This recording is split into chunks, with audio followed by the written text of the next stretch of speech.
Hey everybody, it's Austin here. I am blessed to have Marina Petrovic here. She is an ex-Google and Meta recruiter who is now coaching software engineers, helping them take their technical skills and turning them into career stories. Marina, welcome. Hi, thanks for having me. I'm so excited. Yeah, I'm really excited about this conversation because I worked with a lot of recruiters in my time as hiring committee chair while I was at Meta, and I loved working with recruiting. Recruiting is the best. I know we're going to talk a little bit about the relationship between engineering and recruiting, but to me, working with recruiting is great because they're people, right? You just get on the call with them, they're like, "Hi, it's so good to see you," and you're like, "Yes, this is the kind of interaction that I want to have at work." So I want to start actually with that particular piece. So are recruiters engineers friends or are recruiters engineers enemies? That's a loaded question and depend who you ask, right? If you ask job seekers, it sounds like we are the enemy. But from recruiting perspective, we want to be your friends. Your success is our success. So I think neither, basically, right? It just depends on Okay. the situation. What I think one misconception about recruiters is that, especially on a job seeking side, is that we work for them. We represent the companies. We get paid by the companies. We work with the hiring managers very closely. We work for them. Building relationship through the hiring process with recruiters, it's only going to benefit the job seekers down the line. So what I recommend, make friends with them because in the end, it will help. And we can talk Right. So about how that. have you seen that kind of help? So, and I think I've seen this a few times in my relationships, but I want you to tell me. So what is this kind of, I make friends with the recruiter, I meet a recruiter at a bar. Should I try to connect with them on LinkedIn? Is that worth the effort? Well, that's part of networking, right? Connect with as many people on LinkedIn as possible. You never know where you're going to end up. I used to be a bartender in New York City, right? Real story. How many of those engineers have you hired from the bar, Marina? That's my real question. Back then, Java was coffee brand for me, not a computer. Right, right. And so I had like this director in finance industry coming for lunch every day. And then I had another regular who was in that area industry looking for a job. So I connected them and they interviewed and he got an That was offer. your first. That was your first recruiting task, or you weren't even an official recruiter yet. Was born to do that. So you were talking a few minutes ago about how the recruiters work for companies, right? That makes sense. That's who pays them. What are their incentives? Like, how are they incentivized, or how are they paid by these companies? And what does that have to do with the relationship with the candidates? Well, it depends on the company, on the recruiter function, right? So, for example, I worked at the agency, right, before, and the way recruiters are paid at the agencies for every placement. You have a very low base salary, like sales basically, right? And all of your other income is added by commission. How many placements you make, how many, what's the package is going to look like down the like, what percentage you take? Is it a contract? Is it a full-time job that you place them? Sometimes at the agency, $1 difference would make like break or take the deal, right? At companies like Meta, at Google, incentive is that you get a bonus if you perform well. And so Right. you And that's what does perform well mean?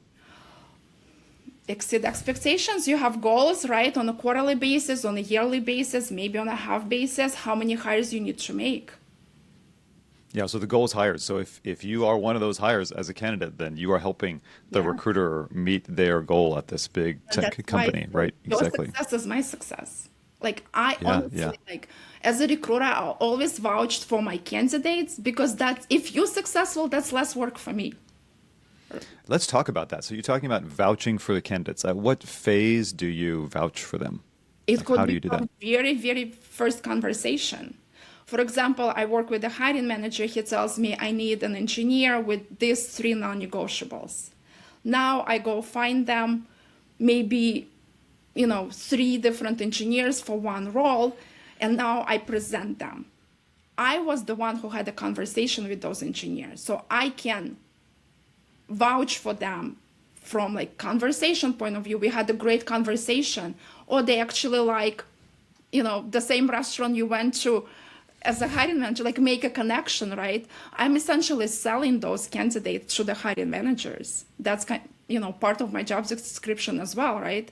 And then based on all of that, plus, the technical skills, the hiring manager is kind of making decisions. Okay, Marina seems very excited about them. Let's get them on the call. Let's have the initial conversation with me.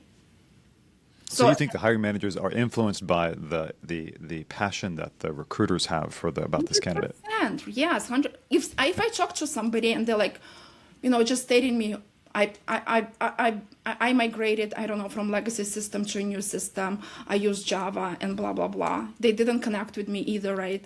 And now like, okay, like you're technically good. Okay, I'll present you the same way you presented yourself to me. Right, right. And so let's talk about that. So there is this initial, oftentimes, some kind of reach out, right? Maybe the recruiter reaches out to the candidate, or maybe the candidate applies, and there's some kind of call, right? Some kind of like, this is the first interaction that this candidate is going to have with a human at this company. What is that interaction like? What are you trying to get out as a recruiter? And then you've talked a little bit about maybe some examples of poor interactions you've had with candidates, but I'd love to hear like what's a great interaction with a candidate on this initial recruiter call. Just be nice, be pleasant, be polite, right? Talk to me about your experience. Don't just read to me off the resume. I already read your resume. I reached out to you because I think you could be a fit. So now my job is to figure out if my manager, because I know the manager and kind of know their personality, right?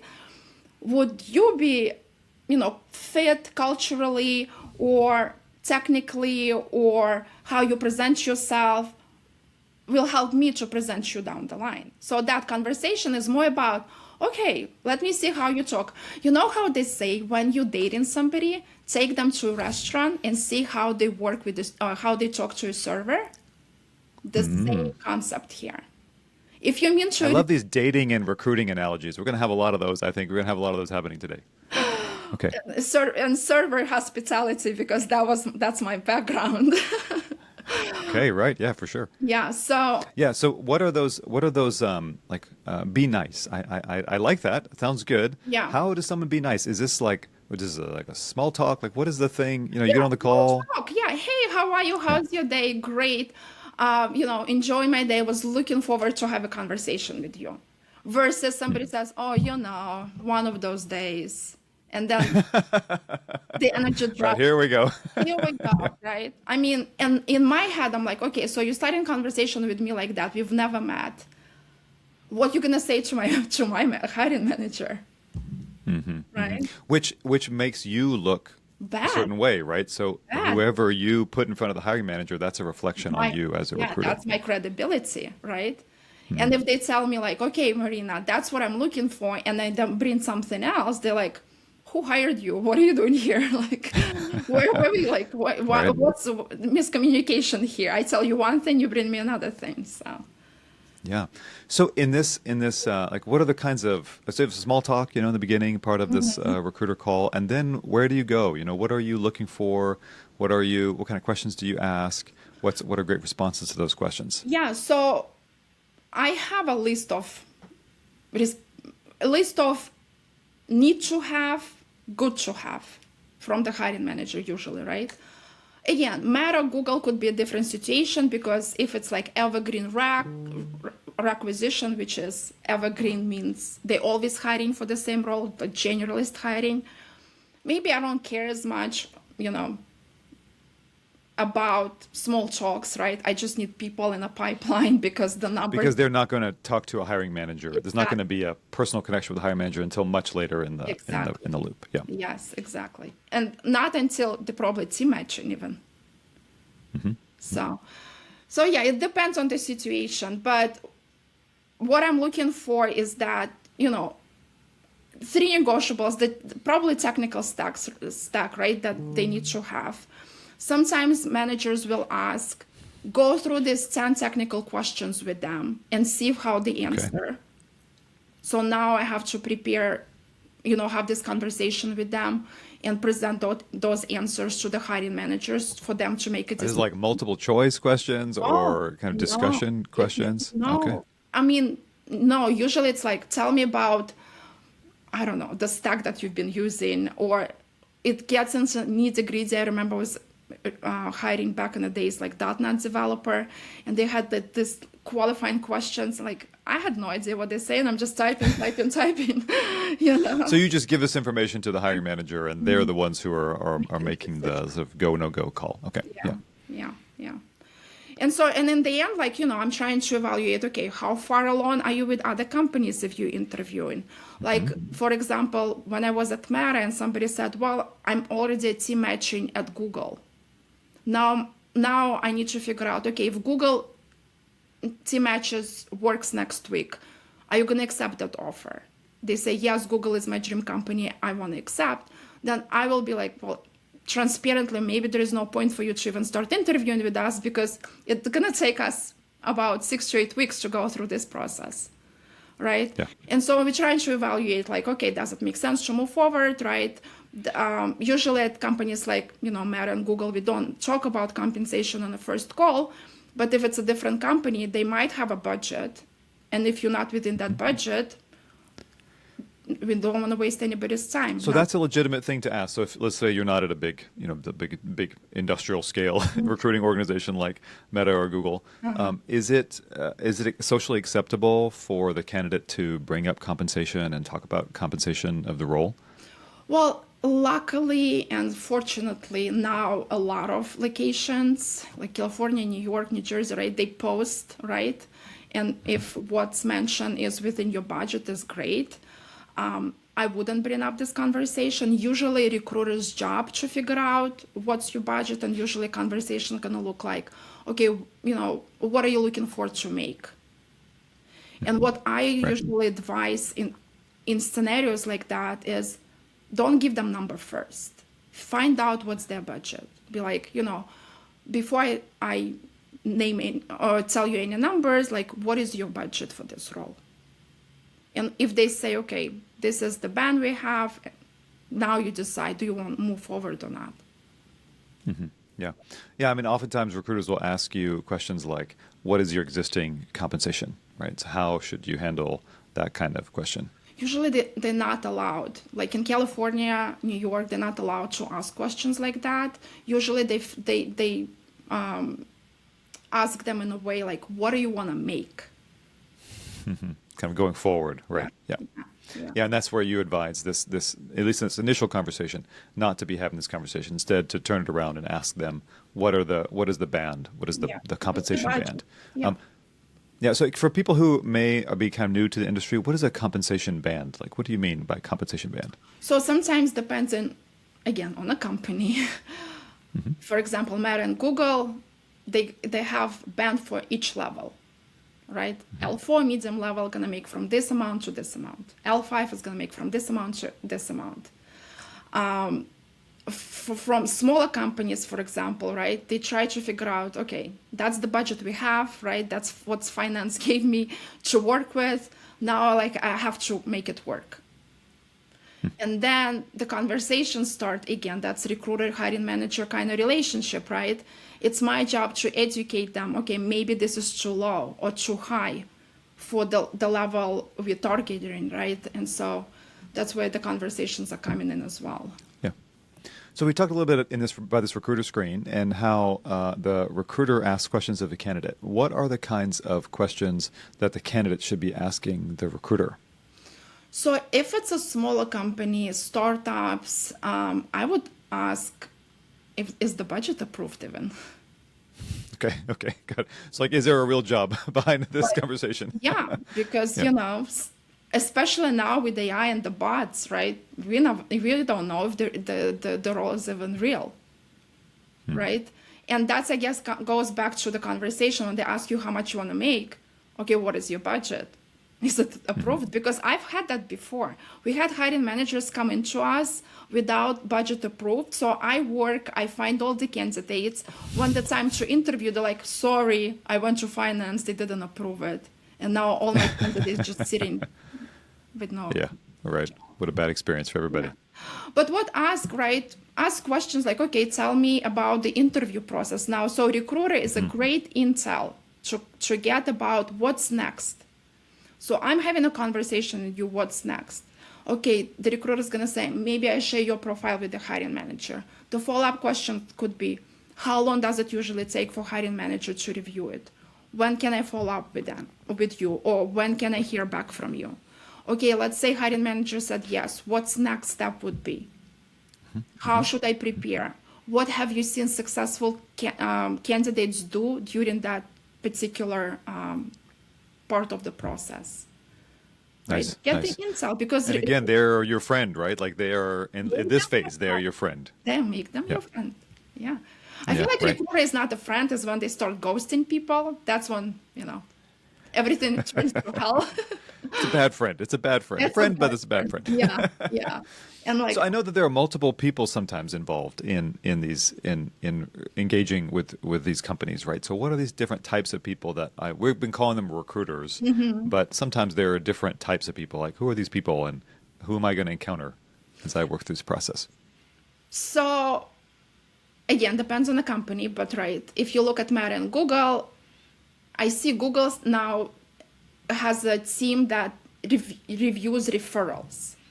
And they are the one who sent you the message, fill out this as like online assessment. And then from online assessment, it goes to like a sourcer, right? Or a recruiter. So there are different functions within recruiting. And you might connect at the very first point of the process with 3 different people. So don't get, flustered by that. It's just a part of the process. Just an opportunity to build 3 new friends. So, okay, great. I love it. So we've talked a little bit about on this recruiter call, but I'm sure that there's a lot of people who are just trying to get that recruiter call. So like when you're working with your coaching clients, how are you working? What have you found to be most effective at positioning themselves in front of companies that are hiring? Yeah. So I work with specifically engineers and natural engineers. When I say we're going to start networking, they go, no. They're like, what do you mean I have to send like a DM to a random person? I don't know them. I'm like, well, that's just part of the process, and we're going to get out of the comfort zone in order for us to be successful during this job search, right? Because apparently applying to 100, 300 jobs that didn't produce anything, didn't work well for you. So let's implement something new. And what I recommend is that we have a plan, right? Monday through Thursday, we apply to 3 positions that are recently published, right? Let's say on LinkedIn, on whatever tools you guys using. So these are the most recent one. For each company from that online application, once you apply, you go find 3 different people. One is the recruiter, but the recruiter needs to be in the technical space. Otherwise, GTM recruiters is not going to be good for us. They don't have visibility in technical hiring. University recruiters is not what we need. We need technical recruiters. Then you find maybe a hiring manager that has always a banner hiring and see what they're posting about, what positions, and if they have some software engineer roles, maybe if they're not even a fit, it could be a good conversation to have. And somebody you might know from your school, your previous company, your second connection. I even say, hey, you have one mutual connection with the person, reach out to them. Say, hey, we have one mutual connection, would love to connect. What's the worst gonna happen, right? They're like, sure, of course, let's connect. And so that's kind of the plan. So 3 online applications, and then we have a list of target companies. And so the 2 other applications will be from target companies and doing the same thing. Finds a recruiter, finds the hiring manager, finds somebody that you might know or connect in some kind of way. And so Monday through Thursday, you have 15 applications. No, 20 applications. 5 a day, 20 applications. My math is clearly not the strongest. And 60 conversations going. And on Friday, you just do follow-ups. And I tell you what we see now. One of my engineers got referrals at Google, Affirm, Roblox, just from cold conversations, just reaching out to people. Some people, yes, like I don't refer strangers, let's get on a call, which is normal ask, right? Sure. Yeah. Great. You got on the call. That's awesome. Exactly.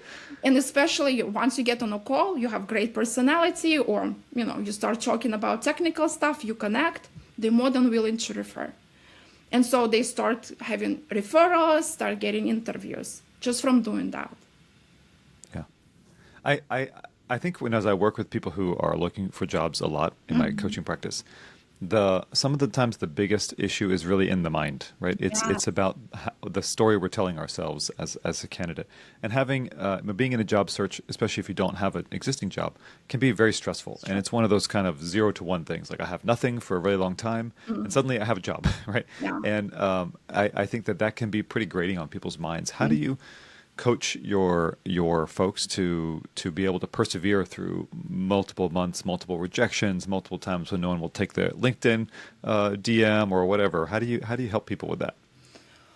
So I usually refer to what I did as recruiting and what we do to get one candidate to one role. You know how many messages I need to send and how many messages I get back? I would never work for Meta. Get out of here, Right. So rejection is going to be part of this process, right? We just establish it there. We accept the fact that we're going to get a lot of rejections. That's just part of it. It's going to happen. Yeah. But you don't want to overwhelm yourself with just applying, getting rejections. You need to combine both applying and networking. And yes, people not going to respond to you the first time. They might not respond to you on a second time. But if you send them the last time here, this is the last time I messaged you. Don't want to bother you, but just want to follow up on my previous message. You'd be surprised how many people get back. And they're like, yeah, I'm sorry, I got sidetracked. Life happens. Being consistent, and as much as it might be boring, demotivating, once you start having a little bit of conversations and sees the progress, that's when everything changes. Like, okay, that's actually working. Let me do a little more. I love it. I love it. Yeah. So it's like this setting expectation for yourself that, look, this is not going to be it's like this workout is going to be hard. We're going to go in, we're going to do this hard workout. We know it's going to be hard. We're going to come out the other side. You're going a to better hate person, every second right, of it. But That's you're right. going to come out with six-pack. Yeah. Let's talk a little bit about handling those rejections. Let's say you have been through a number of rounds of interviews. So it's sort of fasting forward through the interview process, and you have had a number of companies say no to you. How oftentimes you don't get very much feedback in terms of why they said no, especially from big companies. How do you internalize that, or how do you help candidates either make a change, or maybe they don't make a change, or whatever? How do you help them navigate this kind of multiple rejections from different places?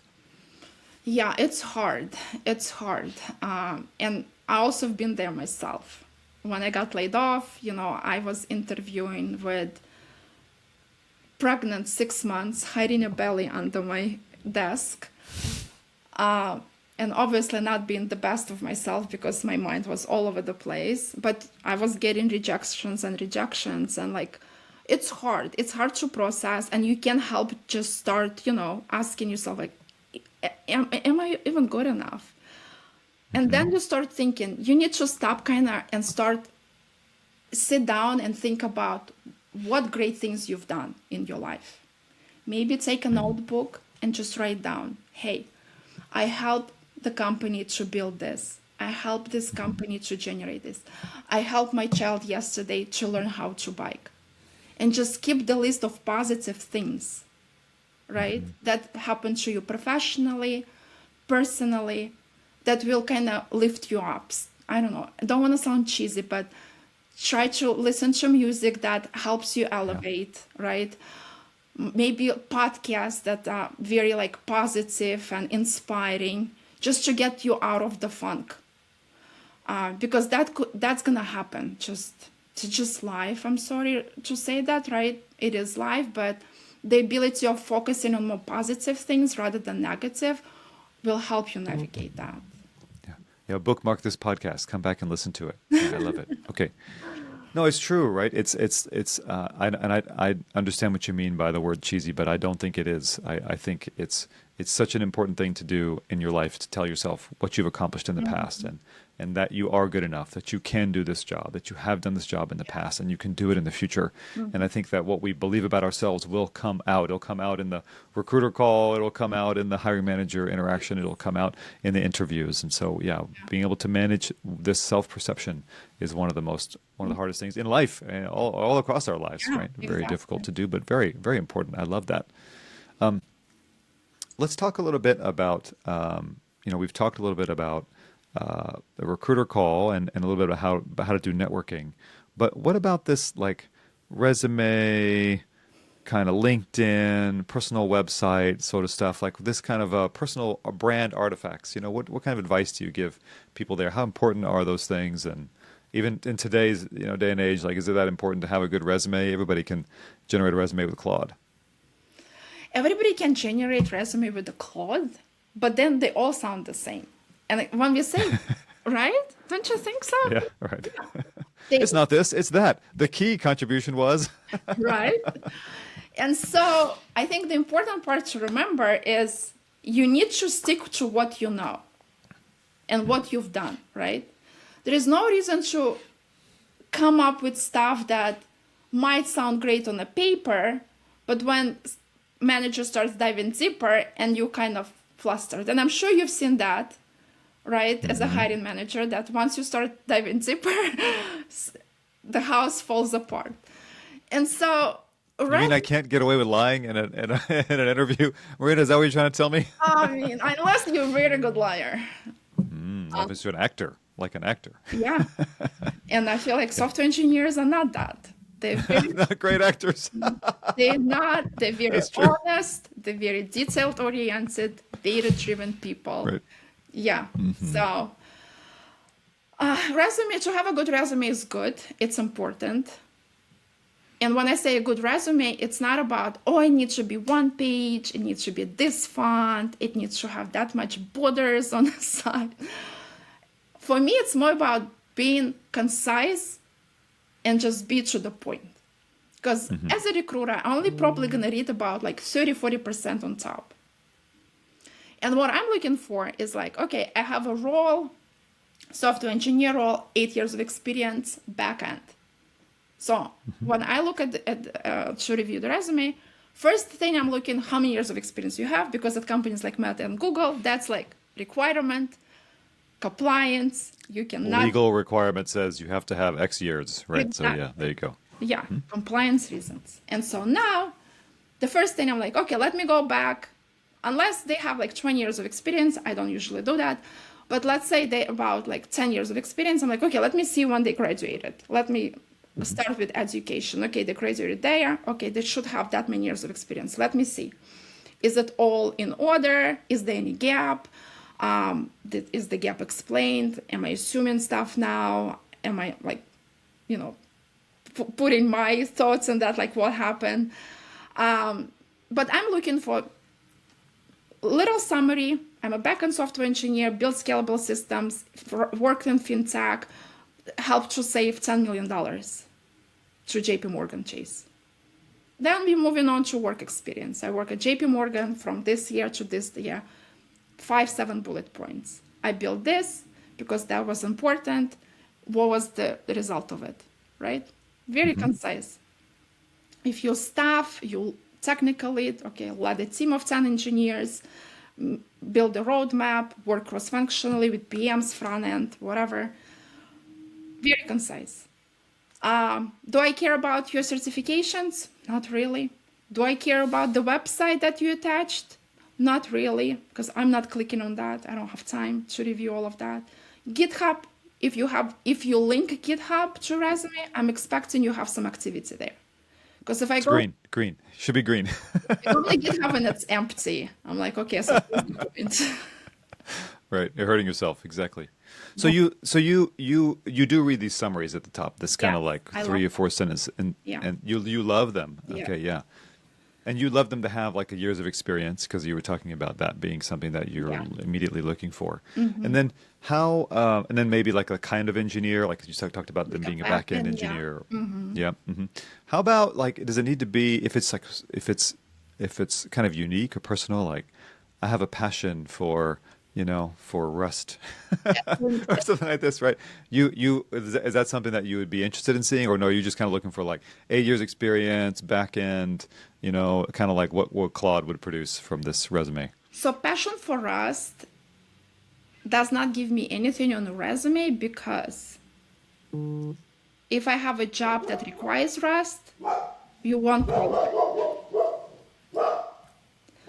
And so passion for Rust could be very well be used on LinkedIn. That would be great. LinkedIn is where you talk about your passions. And I actually encourage all my engineers, when I talk to them, I'm like, what do you like to do outside the work? Photo shoots, great. Riding motorcycle, amazing. Let's incorporate all of that.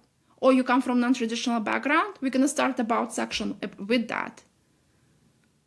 So that's for LinkedIn. Resume just needs to be concise and to the point. So recruiters are looking at LinkedIn. So in addition to the resume, so they are going to be, well, they might discover you with LinkedIn, of course. That might be They their might first discover you, discovery. but every time I review resume, I go straight on LinkedIn. And you know why? Okay. Why do you do that? Yeah, tell me. To verify the Okay. date, Okay. the employments, because LinkedIn is a public platform. It's really hard to lie about your experience. Okay. Okay. Or at least the lying has like visible artifacts versus what I'm putting on a resume. Exactly. Okay. Recommendations. I like that. That's, from four. Recommendations. You think recommendations are important on LinkedIn? I read them. Oh, If a okay. That's manager useful. took their time to write you recommendation, that means they valued you. That means you were a good worker. And if I Okay. don't see Cool. recommendations, I'm like, nobody likes you. Nobody likes to work with you. Especially if you're looking for a job. Like asking for 2, 3 recommendation, I think is the key. Okay, awesome. I love that. That's great advice. It's pretty far down the LinkedIn profile page, so I have questions about how valuable it is. So that's really awesome to see that you think it's valuable. That's good. Let's fast forward a little bit. So, I know you've coaching people through interview processes as well, right?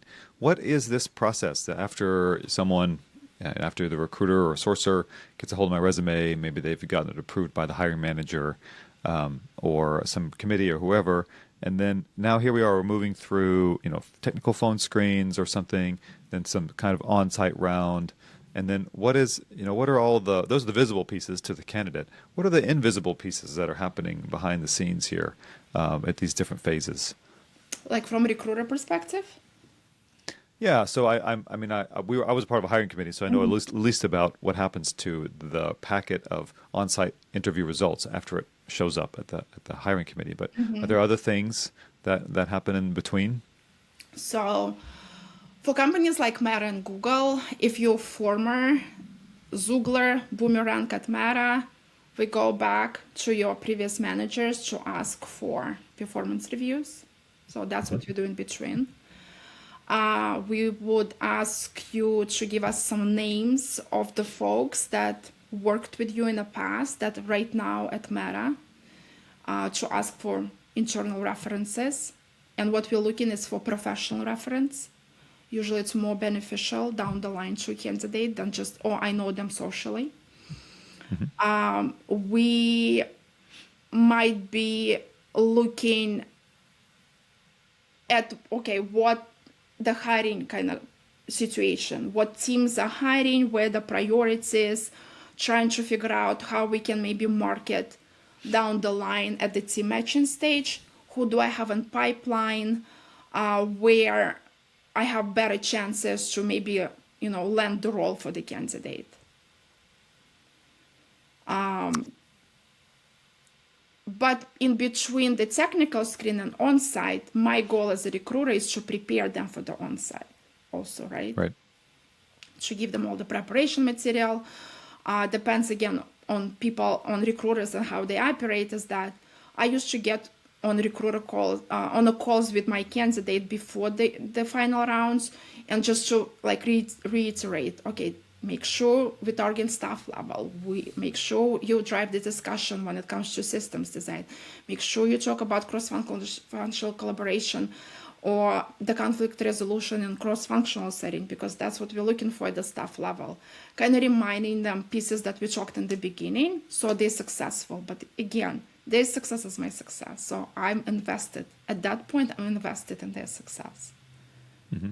So let's talk about that. So when the on-site happens, hopefully they've taken your advice and they've been able to deliver these like level appropriate messages for in each one of their interviews.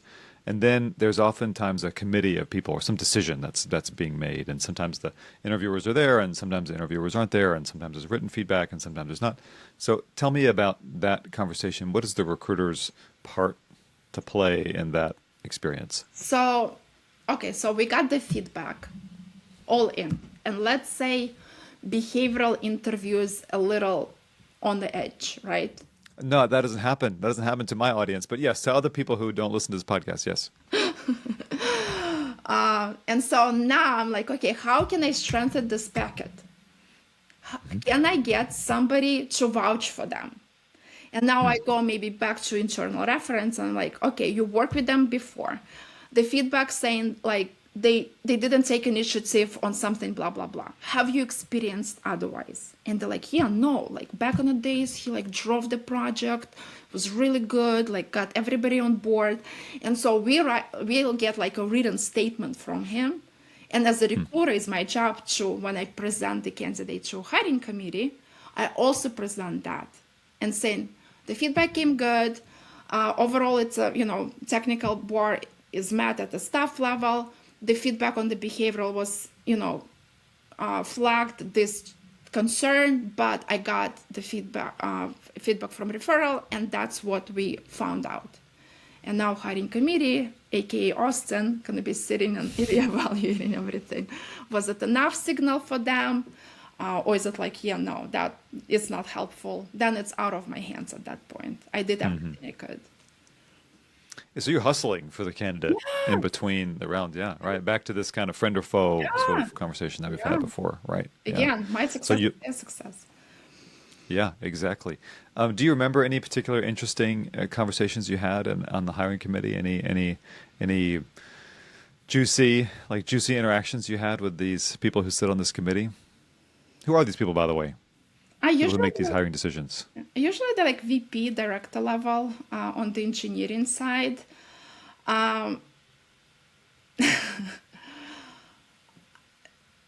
What comes to mind is not what they said, but what they wore.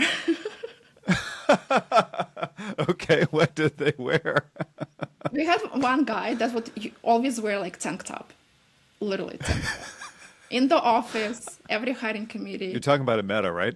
Yes. I know who you're talking about.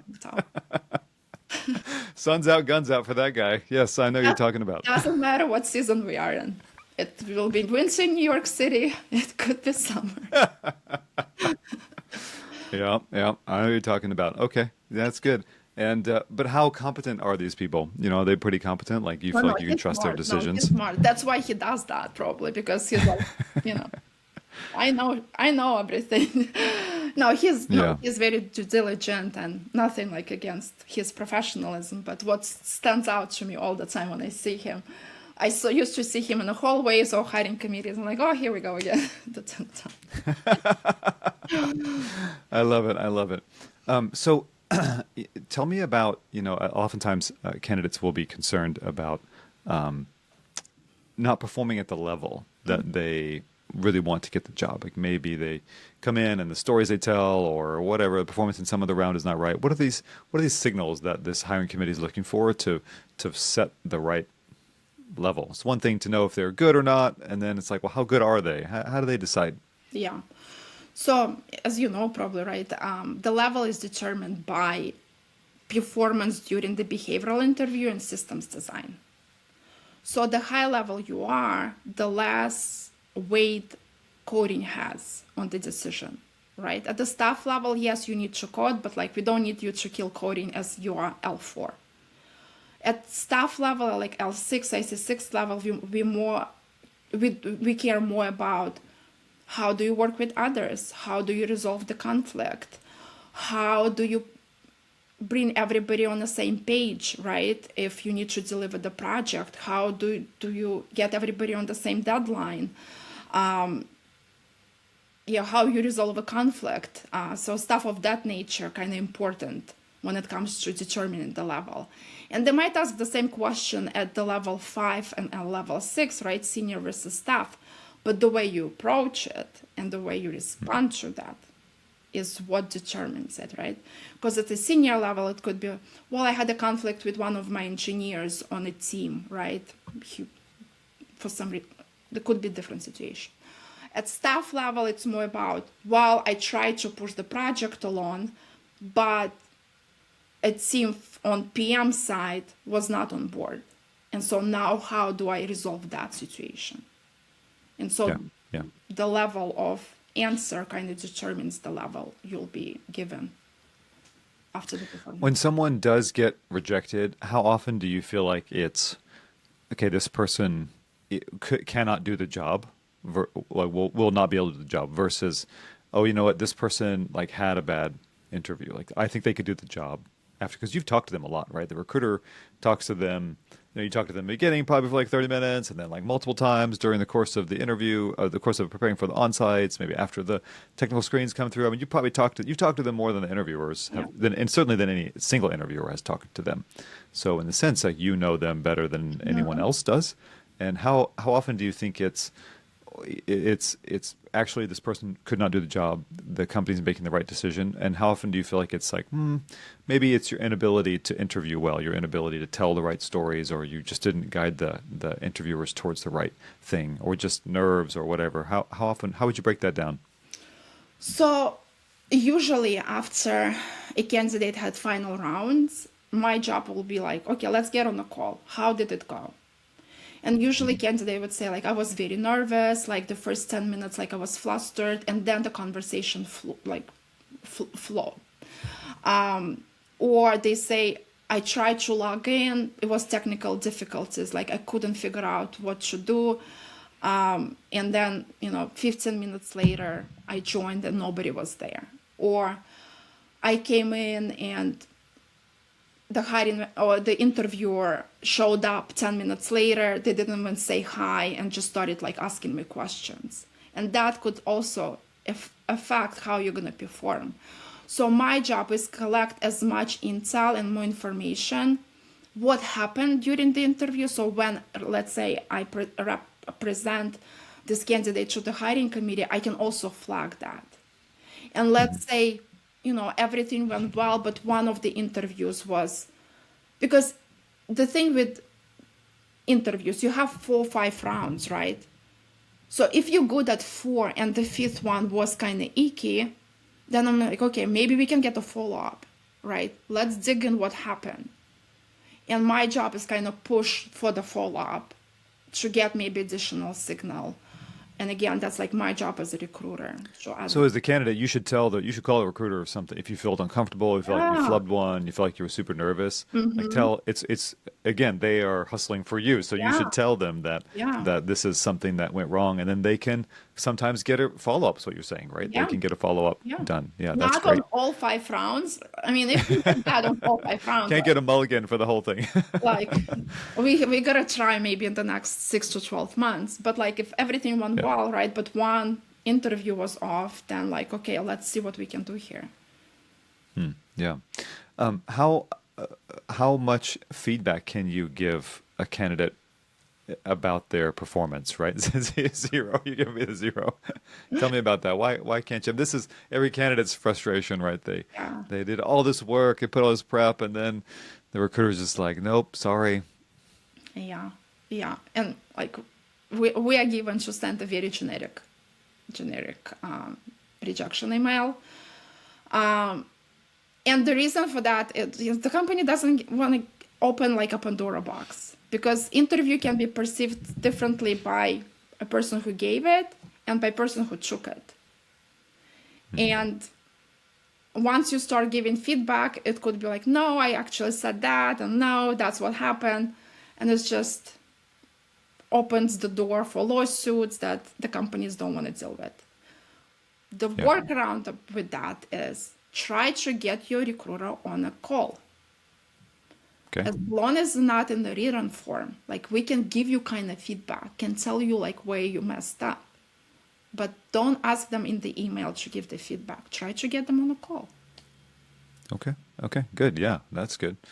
And companies are less worried about the recorded calls, or it's illegal to record calls in a No, it's not. in certain states. No, But like I used to have a normal like iPhone, my work phone that I call candidates. It wasn't like on a WebEx or like Zoom or anything.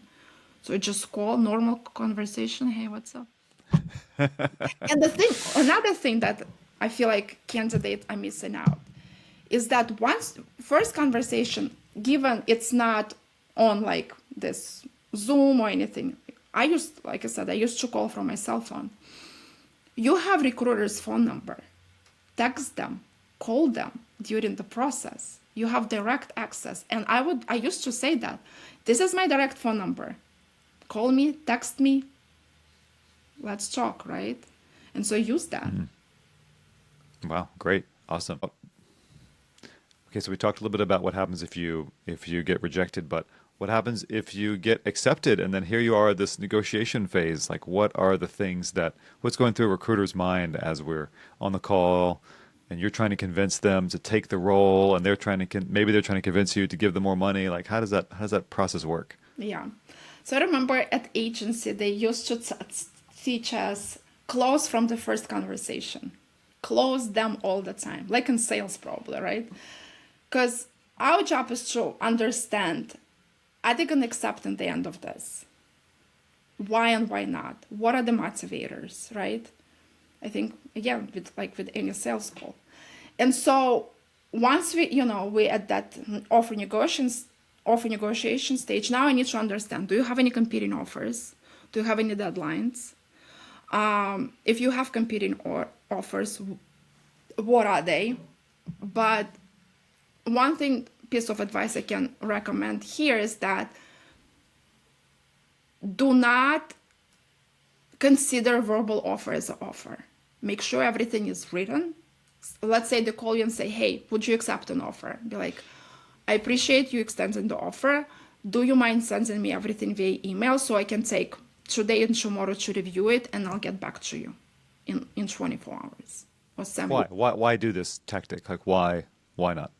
If they're trying to close you on this first call, like why? Because close on the first call is usually, okay, that's like, okay, you said that you're going to accept an offer in like 150K. You're good with that, right?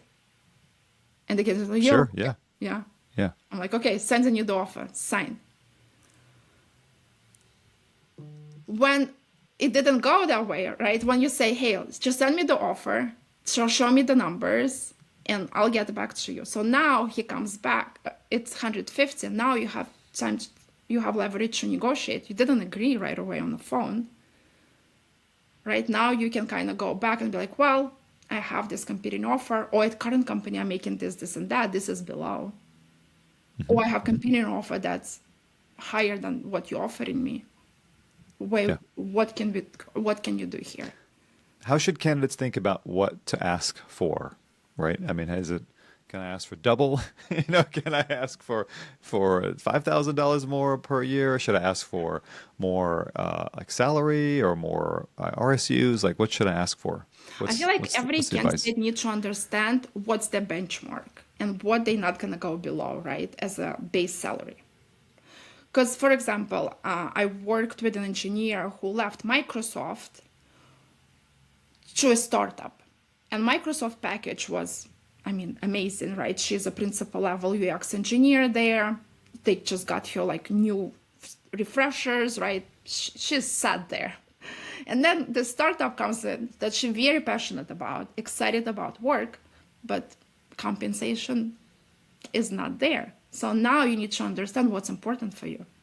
Do you want to stay at the company that you not feel challenged for another 10 years just because you're making that much money? Or are you okay to make that much money in that startup and not compromising your current lifestyle with the potential that startup will get another $100 billion, in next round, go public, and then so now you kind of figure out, okay, what's important for you. And as a recruiter, Yeah. that's our job as well, to understand like what's important for you. Why would you accept, let's say, offer from Google versus Meta? Even if the package is the same, what matters to you? Yeah. Is it worth it as a candidate to get negotiation coaching? Because I know a lot of people offer, or those services, or maybe even you, I don't know, offer negotiation coaching.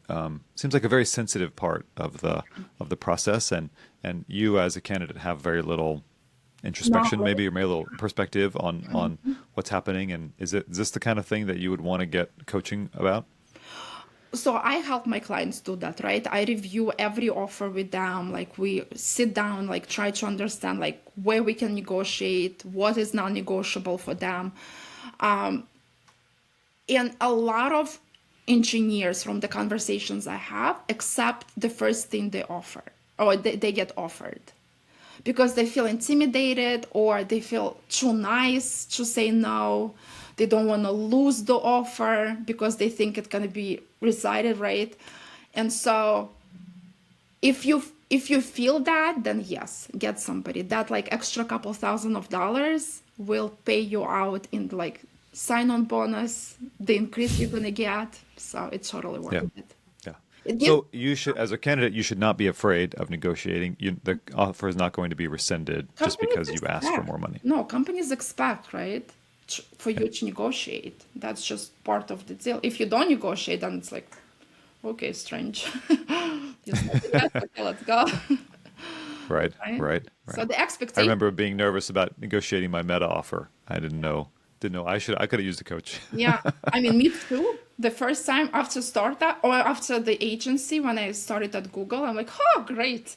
Whatever you give me is more than what I've been, What I'm making now. I'll take it. Right. Yeah. Yeah. I think this is where the band's really helpful too, right? So if you Yeah. know where you're at in the band, because they're not, it's very unlikely that they will go out of the band. Yeah. And I remember at times at Meta, we would have to get special approval to go out of band. And sometimes that was possible, but it would be a whole other process and sort of escalating up to VP level or whatever. And that would be difficult to get. Yeah. I feel like What about, one last thing. Maybe base will be hard to negotiate, but the sign-on bonus will be better. oh, okay. Why? Any insight into why that? Just because Well, companies have more because flexible budget there, or? because like you said, in order to go outside of band, you need to like certain set of approvals, right? And it takes longer time. What if they have competing offers? What if they, have deadlines and blah blah blah? And so you kind of come up that shortage in a sign-on bonus. They're like, okay, that makes sense. That's easier to. Okay, right. Awesome technique. Yeah. How did you end up going from recruiting to coaching? Like, how did that process happen? You seem like a great recruiter. What made you transition to this to the other side of the table here? Yeah, it seems like my career, and I say this in quotes because like when I came to the country, I worked like 10 years in hospitality. Then I was approaching 10 years in technical recruiting. And so now I was like thinking, okay, what's next? So what happened with Meta, I was laid off in 2023 and then brought back on a contract base 6 months later. After the first year of contract got extended for the second one. So I knew that's the end, right? They can't extend past the second year. It's either conversion or go into a different company. And then when you work at companies like Meta and Google, you get paid very well. You have a lot of perks. It's very flexible, great people. And when you start thinking about other companies, not that other companies don't have that, but your bar is high now, right? And then I went to like networking an event, and people found so much value in me talking about, recruiting and how like the bottom of the funnel works and how the applications get picked. So I started kind of posting about that, started, going on LinkedIn and just post about that. And it got a lot of interest. I got a lot of followers. And then I started thinking maybe that would be something I can transition into. So I started researching this career coaching path, and I always loved teaching. I always loved sharing knowledge. So I thought it would be like a great path to transition, especially considering how tough the market is, especially considering what I've seen in the years of recruiting, specifically with software engineers. They're technically very smart. Where they're kind of missing is that, again, converting those technical skills into like career stories that will help them land the roles. Yeah. Who are the people that you feel like you can help the most? Like, who are the people that you find yourself working with the most? So for the last, 10 years almost, I specifically work with mid-level to staff level engineers. That's my bread and butter. That's what I hired. That's where I specialize. That's who I help. I'm very specific when it comes to who I work with. I work with very small amount of engineers, like 3-4 engineers at a time. And that's for a reason, because I want to make sure I get all of the help to them, share all of my knowledge with them, be there for them when they're down, when rejections feel, demoralizing. So my goal is to be there for them, because I was missing that in my job search. You can have your family around you, helping you and kind of motivating you, but the job search is such a lonely process, and sharing rejections with your family is also not fun.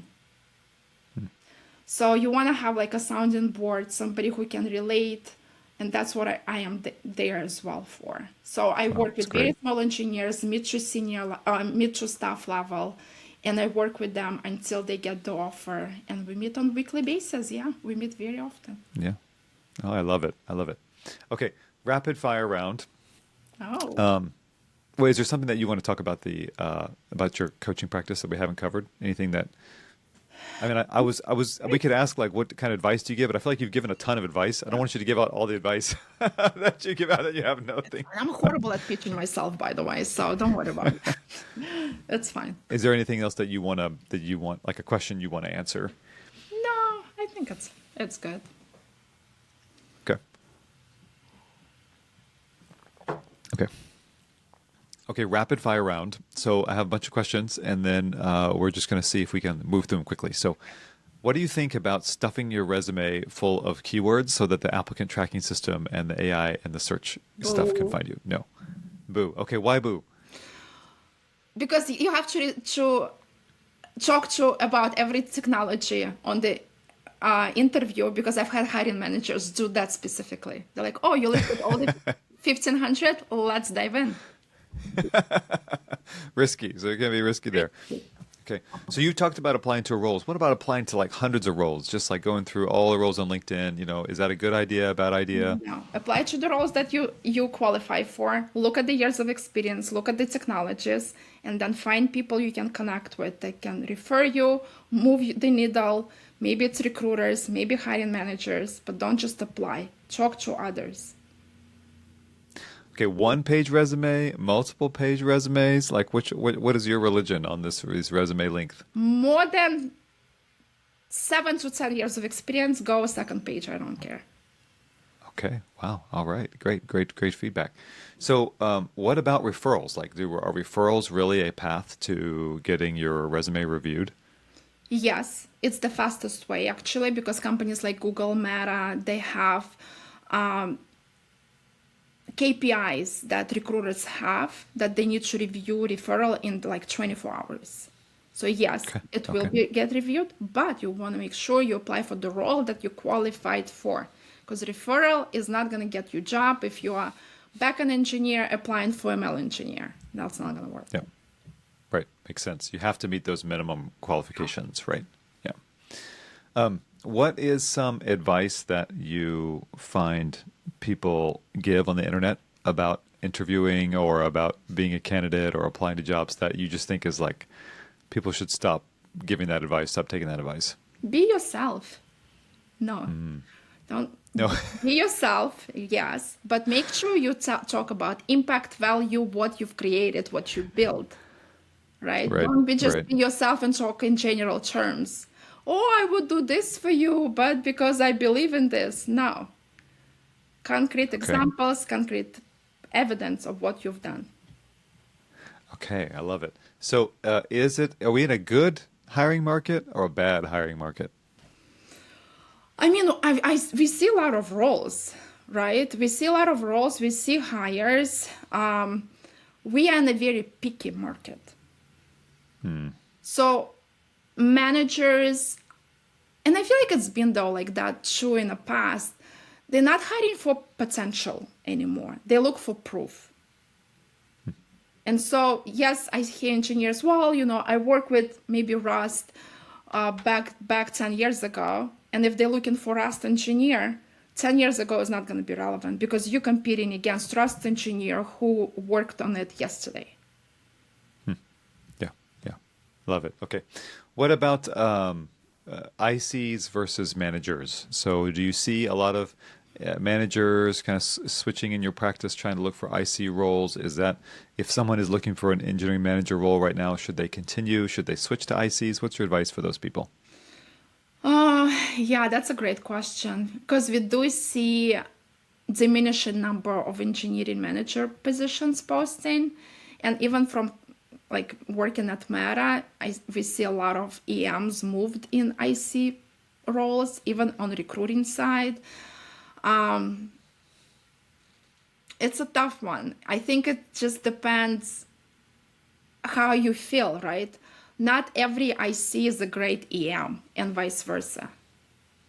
So now you have to decide, maybe it's going to take you longer to find EM role, but that's your passion and that's what you want to do, versus just getting back to IC that you're going to hate for the rest of your life. Love it. Marina, thanks so much for hanging out with us. This has been wonderful. I feel like I learned a lot about recruiting. I think a lot of people learned a lot about recruiting, but how do they find you and your coaching practice? So I'm very active on LinkedIn, LinkedIn/Marina Petrovic. You can Google Marina Petrovic Decode. Yeah, that's my program that I created for software engineers that have been laid off, thinking to switch, don't know where to start. I'm here for you to kind of navigate you, get clarity on where you want to go, help you through the process, just be there for you in the end. Oh, I think people will love working with you, Marina. So I'm looking forward to hearing some stories about it. So Thank awesome. Thank you so much, and we'll see you soon. Yeah, bye.